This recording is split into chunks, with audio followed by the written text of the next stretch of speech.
Welcome back to another technical deep dive here in the debug zone.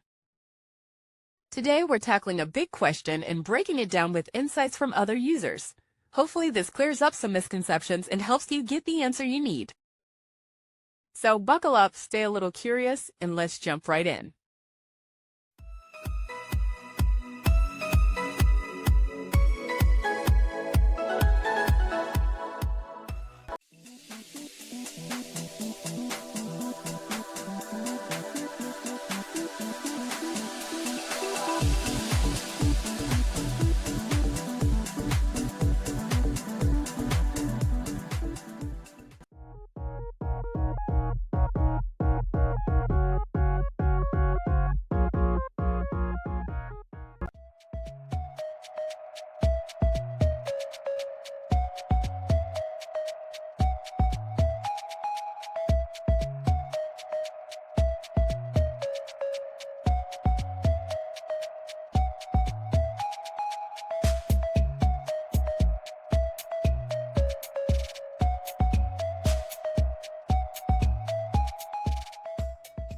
And that's a wrap.